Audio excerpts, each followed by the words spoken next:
Hello everyone, once again welcome back to All About Mathematics. If you like our content, don't forget to like, share and subscribe our channel. So आज के इस video में हम discuss करने वाले हैं, हम एक नई सीरीज लेके चल रहे हैं जिसमें हम बेलन टॉपिक जो ग्रेजुएशन या पोस्ट ग्रेजुएशन में आता है, मोस्ट ऑफ इसमें ग्रेजुएशन में आपको मिल जाएगा। बेलन जो टॉपिक है सिलेंडर, उसका हम हिंदी में स्टडी करेंगे। सो इसका मैं इंग्लिश मीडियम में नहीं बताऊंगी, हिंदी मीडियम वाले से प्रॉपरली समझ सकते हैं।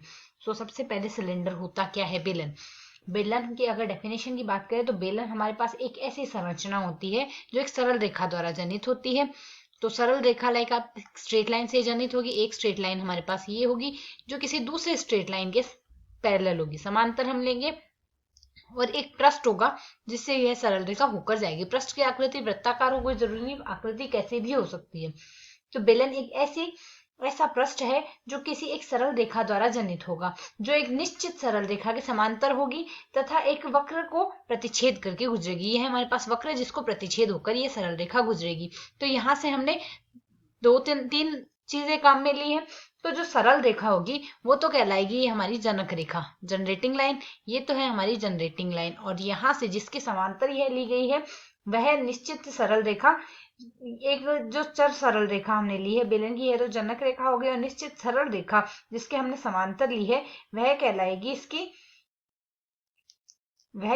इसके लिए निर्देशक रेखा, गाइडिंग लाइन। ये कहलाएगी इसके लिए निर्देशक रेखा या गाइडिंग लाइन।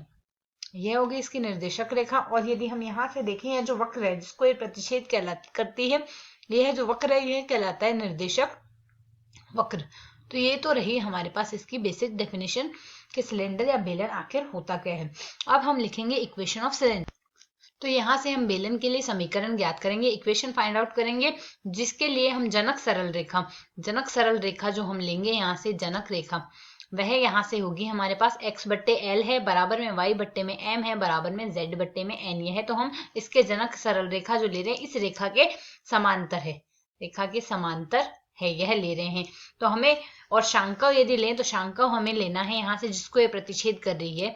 निर्देशक वक्र जो लेना है वह हमारे पास यहाँ से हम लेंगे a x square plus 2h(xy) plus में by square plus 2gx plus 2fy plus c बराबर 0। और साथ ही हम लेंगे z बराबर 0। तो हमने यहाँ से इसके लिए बेलन की समीकरण फाइंड आउट करनी है। तो अगर हम यहाँ से सिलेंडर की समीकरण फाइंड आउट करें तो हमें सरल रेखा दी है, वक्र भी हमें दिया गया है। तो हम लेके चले, माना कोई बिंदु हम वक्र पे लेते हैं, माना P एक बिंदु लेके चलेंगे जिसके निर्देशांक है हमारे पास अल्फा बीटा गामा। यह है इस बिंदु से होकर जाने वाली, अगर कोई सरल रेखा लेंगे तो इस बिंदु P बिंदु से जाने वाली रेखा का समीकरण लिखेंगे तो वह हमारे पास क्या आ जाएगा? यह रेखा हमारे पास x by L, y by M, z by N के समांतर है। तो इस रेखा का समीकरण x माइनस एल्फा बट्टे में एल ले सकते हैं, बराबर में आ जाएगा y माइनस बीटा बट्टे में m, बराबर आ जाएगा हमारे पास z माइनस गामा बट्टे में m। यह है हमने एक सरल रेखा ले ली है।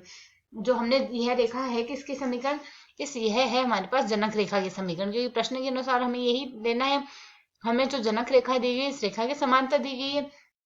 तो यहाँ से हम बेलन पे सबसे पहले हमने एक बिंदु ले लिया, साथ ही यह एक रेखा का समीकरण ले लिया।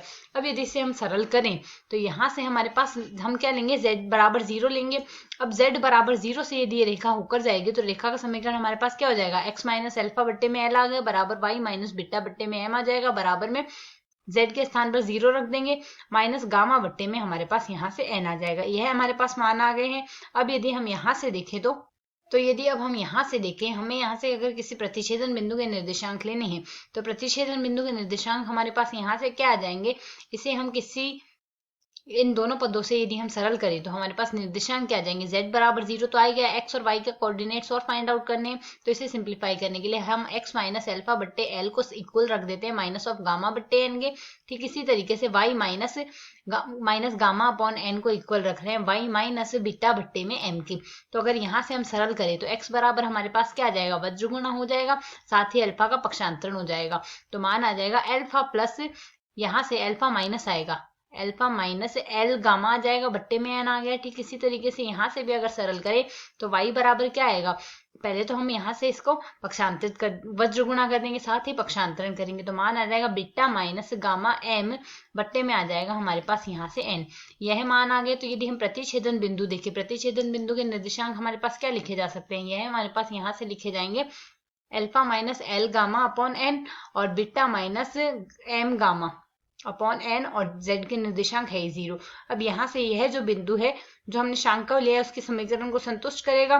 तो यदि यह समीकरण को बेलन पर स्थित है, शांकव के समीकरण को प्रतिच्छेद करके जा रहा है तो उसके समीकरण को संतुष्ट करेगा। तो यह मान यदि हम वक्र की समीकरण शांकव की जो समीकरण थी उसमें प्रतिस्थापित कर दे तो समीकरण हमारे पास क्या बन जाएगी, 1 गुणा में एक्स स्क्वायर था तो एक्स की जगह रख देंगे अल्फा एल गामा बट्टे एन का स्क्वायर प्लस 2h एक्स था हमारे पास तो अल्फा माइनस एल गामा बट्टे में एन आ जाएगा, बीटा माइनस एम गामा बट्टे में एन आ जाएगा और प्लस में हमारे पास आएगा बी गुणा में y का स्क्वायर तो एम गामा बट्टे में एन का स्क्वायर आ गया प्लस 2g x लिखना है तो अल्फा माइनस एल गामा बट्टे में एन प्लस 2f गुणा में beta minus N M gamma बट्टे में आ जाएगा हमारे पास यहाँ से n और प्लस में आ रहा है c बराबर 0। तो यदि अब हम इसे सरल करें, अब P बिंदु के निर्देशांक हमने यहाँ से क्या लिए थे, अल्फा बीटा गामा। तो यहाँ से P बिंदु का यदि हम यहाँ से बिंदु पथ लिखेंगे तो अल्फा बीटा गामा के स्थान पर x y z प्रतिस्थापित कर देंगे तो मान हमारे पास क्या आएगा, 1 गुणा में x माइनस एल गामा बट्टे में एन, गामा के स्थान पर z रखेंगे। हमने अल्फा बीटा गामा ही तो लिया था P बिंदु का निर्देशांक, तो बिंदु पथ हमारे पास क्या बन जाएगा, अल्फा बीटा गामा के स्थान पर x y z प्रतिस्थापित कर देंगे तो इसका आ जाएगा हमारे पास वर्ग प्लस 2h गुणा में अल्फा के स्थान पर x रखना है, गामा के स्थान पर z रखना है। इसी प्रकार बीटा के स्थान पर y रखना है, गामा के स्थान पर z रखना है प्लस b गुणा में y माइनस में एम जेड बट्टे में एन का स्क्वायर आ गया प्लस में 2 गुणा जी गुणा x माइनस एल जेड बट्टे में एन आ गया प्लस में 2f गुणा में यहाँ से आ जाएगा हमारे पास y माइनस एम जेड बट्टे में आ गया n प्लस c बराबर आ जाएगा हमारे पास यहाँ से 0। तो यदि अब हम यहाँ से ध्यानपूर्वक देखें तो n का स्क्वायर हमारे पास यहाँ से लघुत्तम आ जाएगा, n का स्क्वायर यदि लघुत्तम ले ले तो मान हमारे पास क्या आएगा, 1 गुणा में n x minus l z का स्क्वायर आ गया प्लस में 2h गुणा में n x minus l z आ जाएगा और यहाँ से n y माइनस में m z आ जाएगा प्लस b गुणा n y माइनस में m z का स्क्वायर प्लस 2 गुणा g गुणा, अब यहाँ से हमारे पास एक ही n है, हमने n स्क्वायर लघुत्तम लिया है तो एक n हमारे पास बाहर गुणा में आ जाएगा, साथ ही मान आएगा n x minus l Z plus 2f, यहाँ भी एक ही n है तो यहाँ से n भी गुणा में आ जाएगा और यहाँ से मान आएगा हमारे पास n y minus m z plus हमारे पास c है तो एन स्क्वायर गुणा c बराबर आ जाएगा 0। जो बेलन का हमारे पास अभिष्ट समीकरण आ गया, यही तो हमें ज्ञात करना था।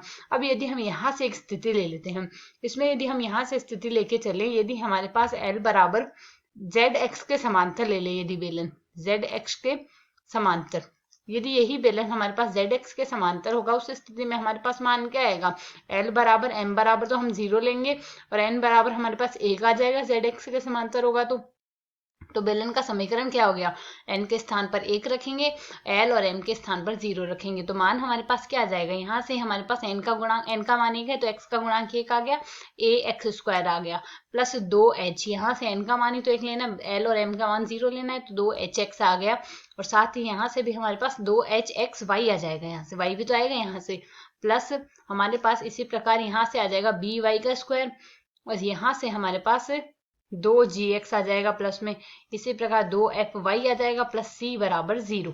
यह आ जाएगा हमारे पास यहाँ से बेलन की समीकरण, अर्थात यह हमारे पास x y में द्विघाती व्यापक समीकरण मिली है जो zx का समांतर हमारे पास इसका जनक है। आशा है समझ आया। धन्यवाद।